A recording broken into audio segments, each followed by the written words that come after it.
Talk to you about coyotes. Coyotes are a really cool animal. They're one of my favorites. They are very trickster. There's no tarot cards for this one, but a coyote sighting is something really unusual, especially like if you live in the city. But if you see a coyote, they live in the in between.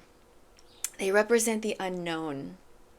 Coyotes are very adaptable. They're great at evolving. They can change their path. They migrate a little bit. I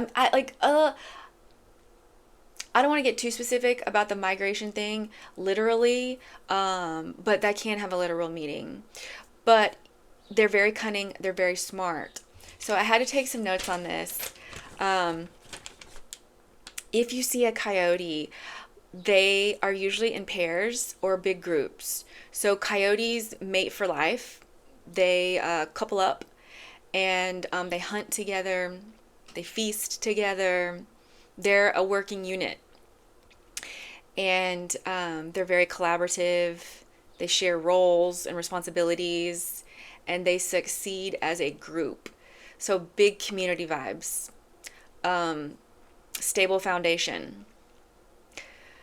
What else? They're also like into good trouble, like tricksters. Like I work with Hermes, the Greek messenger god, and he's big trickster energy.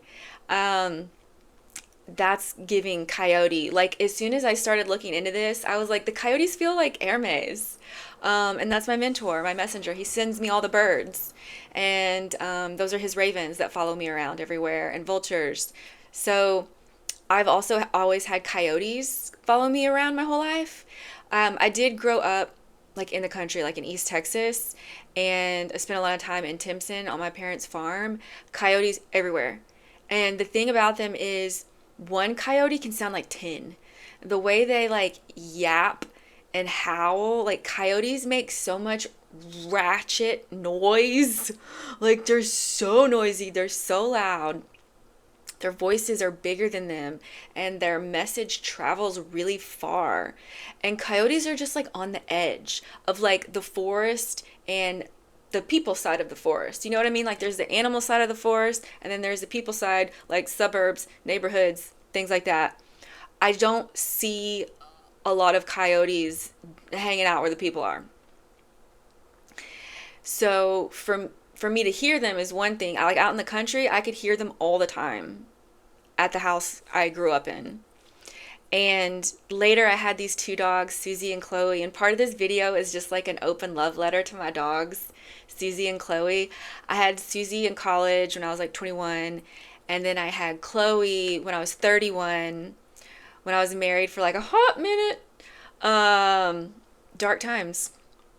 But Susie and Chloe they're my warrior familiars. So when I'm going through a hard time, a dark time, like a transitional period, I always moved.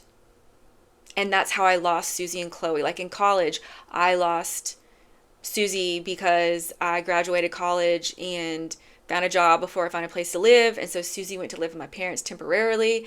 And if you've heard my podcast, Timpson, The Land and the Water Never Forget, there's an episode dedicated to Susie and how the land spirits took her to balance the scales of justice. And then Chloe, I lost in the divorce. I didn't realize that I didn't realize these dogs were my familiar until later. I just knew that we had this really unique bond and they understood the words that I said. Like we communicated very surprisingly well together. And like it blew my mind. I was like, these dogs understand exactly what I'm saying. Dogs read energy. Energy does not lie. It's a universal language. Now, where it can confuse things is if your words and your energy don't match. That sends a confusing message.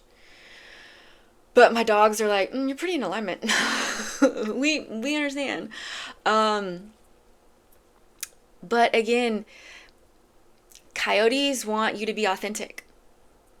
Coyotes want you to be loud. I also am a mermaid, and so mermaids use their voice, throat chakra. The way coyotes use their voice, it's mermaid, it's siren.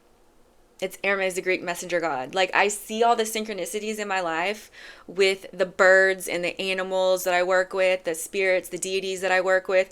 I see similarities in all of them. And it's just fun. Like, it's rebel energy. Um, People have been calling me rebellious my whole life. And I was like, when I was just trying to be authentic. Like, people think it's a threat that I'm just out here being me. That is why spiritual people need protectors, protection, groups, coyote tribes, support. Because when you're out there making a lot of noise, you're going to need people to back you up. And your ancestors are doing that right now. Ooh, that is what the coyotes are. That is ancestral energy. It is warrior energy. They are so adaptable and resilient. Like, if you've been going through tower moment after tower moment because you're breaking generational cycles and generational spells, and it's a tower moment and you're learning and you're getting back up and you're going, that is warrior energy. That's what Susie and Chloe are. That's what Hermes is. That's what these coyotes are. It's big. I don't give a. Let's go. You're right or. Like, that's coyote. They're like, where do you want to go? What do you want to do? Who do you want to fight? It's also, it feels like there's some dragon in there too. And I always said that, like, I used to call Chloe, that was one of the dogs I had, like, she had white eyes and a black body.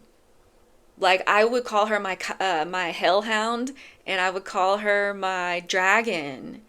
And she has dragon energy. Like, I think Chloe was raised by dragons. She was sleek, black, sleek fur. And then her belly was white with black freckles. And she had a white stripe between her eyes. And, like, white eyes like the moon. This dog had moon for eyeballs. She was so mystical. And her legs were like brindled. She was like 50 pounds, just lean muscle, just lean hound.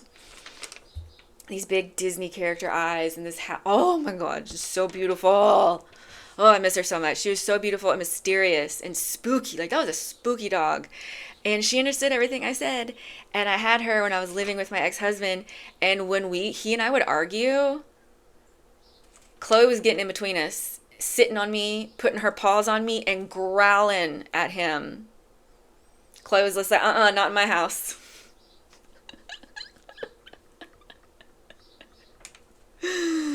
She did not play about me. If somebody raised their voice at me, Chloe was like, excuse me. We don't do that here. Chloe will fight anybody any day. That dog was ferocious. She was like, who do you want me to get? Point them out. Chloe was that kind of dog. And it did make things difficult. Like, I was like, I can't take this dog out in public.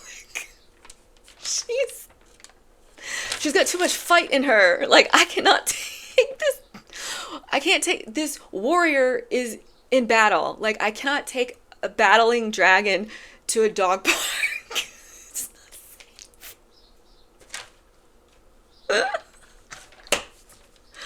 Love her unconditionally, but I was like, I need to keep my baby safe. And she's got a bad attitude, just like me, and that's okay. But it's not going over well at the dog park. Nobody's having a good time when we show up to the dog park. Nobody has a good time. So I'm like, Chloe, you seem to like it best at home and going on walks and going on to a private green belt where you're the only dog. We're the only ones there. Like, Chloe's one-on-one. Okay, dogs read energy, and some dogs are introverts. So if your dog is shy, maybe they're just reading the room and they're exhausted. You know, dogs ground human energy. That's why if they see someone having a fight, an argument, a dog's like, nah, I'm gonna break that one up. Or they're gonna join in, you know, like, they're getting involved. The dogs are getting physically involved when it comes to conflict. That is big warrior energy. And when I dream of my other dog, Susie, who looked almost just like Chloe, except she had brown eyes, when I dream of her often. And she lives where the coyotes live. Like in my dreams, she's always in the forest, like in Timpson, because she's back with the land spirits. Like the land spirits took her life, and but now she's fighting on their team to get justice for the land spirits, the Cato people in Timpson, Texas, on the stolen farm that my parents live on. Let's talk about that energy, because that's related to the coyotes and explains like why they're there. Coyotes break up the frequency. They're really strong messengers when they're out there yapping and it's echoing and you can hear it from really far away. But the message is loud and clear, because coyotes do not play. And that is like my spirit family. They do not play about me. My ancestors are not nice. And if this video is finding you, maybe we have that in common. If that resonates, let me know in the comments. I want to hear your thoughts. I want to hear your story. If something reminds you of a situation in your life, let's know. Let me know. Let me know. I want to hear it in the comments. But these coyotes are teachers. They teach with humor, with satire, like with comedy, dark comedy.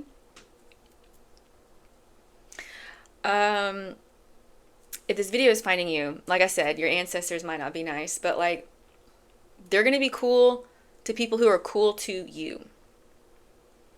If somebody is not in alignment with you, if somebody's mission and values don't align with yours, your ancestors are going to get them out real fast. And if you don't listen, they're going to boop you. And that boop might escalate. So when you feel called to take a beat, do that. You're not supposed to be going, improving, healing all the time. Like, some of y'all have healed enough. Some of y'all have already learned your lesson. That's why coyotes, ancestors that don't vibe with someone, if they're not vibing with your ancestors, they're not vibing with you. And like, yes, that depends on what kind of ancestors you have, but for this story, it's coyote vibes. This is a love letter to coyotes, to my dogs, Susie and Chloe, that were my familiars. Think about the relationship you have with your dogs, because dogs and coyotes are like kind of the same thing. One lives outside, one lives inside. Just two different kinds of evolution. Two different sides of like the same coin. Like, that's a spectrum of evolution. You can see the character arc. You can see the transition. You can see the character development. Coyotes are so cool. Oh, I love them. So let's go back to the teaching piece. I'm a life path number 33. I'm meant to be a teacher on a global scale. Hi, it me. I'm going to tell you who I like learning from, because coyotes are teachers in unconventional ways. This is not about traditional education. Mr. Smarley. I was in her Patreon for like a year while I was working in a different industry. Love learning from Mr. Smarley. And then there's the Slum Flower Hour podcast with Chidera. I have a hard time saying her last name. Egura Chidi, the Slum Flower Hour host. Love learning from her. And like the vibe here, this is dominant women standing in their power, standing on business, having high standards, identifying as a goddess, and a bad bitch. Like this, it's on brand with my school. How to communicate like a bad bitch. Like, People think I sound so aggressive on LinkedIn, and I'm like, I talk like a dominant woman on LinkedIn who loves her own power and who stands on business. Those are the women I like learning from. And also, like, more on the, like, learning. Like, look at David, how do you say his last name? Attenborough, his wildlife shows, where he's the narrator, and you fall in love with everything he's talking about and his nature and his animals. And by the end of that story, you're just like, oh my gosh, I just love everything. And then they're like, and this is how you're fucking them up. And he starts talking about global warming and how they're dying. And then there's a call to action, like, yeah, get involved with climate change action. Like, those shows are so well done. That's an example of teaching in a non-traditional way. If this is finding you, perhaps you are a teacher. And you don't need to be a professor. You don't need to be limited by school systems. You're supposed to be teaching through whatever your favorite thing is. Like, that's why like platforms like School are so wonderful. Like, and Patreon. Like, your divine gifts are meant to be shared with the world. That's what you teach on. That's how you get paid to exist. The wisdom that you have, somebody benefits from that. And there are, I believe, infinite number of universes and timelines. So when you're sharing your message, it's going to find who it needs to find at the right time. That could be younger you in another timeline or whatever, or future you in another timeline or whatever. So my point is, share your gift with the world.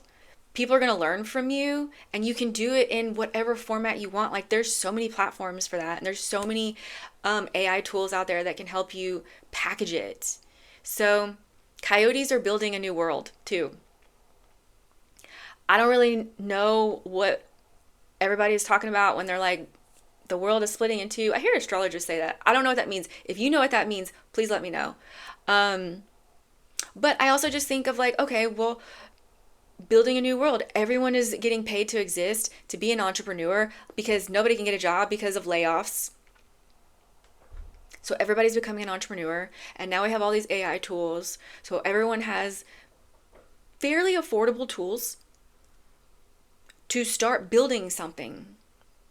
And maybe it starts out as a side income, or maybe you're like me and you got laid off and you just had to do it at full time immediately with no help and no planning. That was hard. But that's also an example of like some tarot spreads I just pulled where it's like, that's the Seven of Pentacles. Like, you're tending to your vessel, you're tending to the day-to-day, you are taking care of the mundane daily routines. That is how you sustain your vessel. That is rest. Rest can be considered radical, but even our devices have to be upgraded, restarted, shut down sometimes. So if you are going through a resting period, like, maybe that's what you need.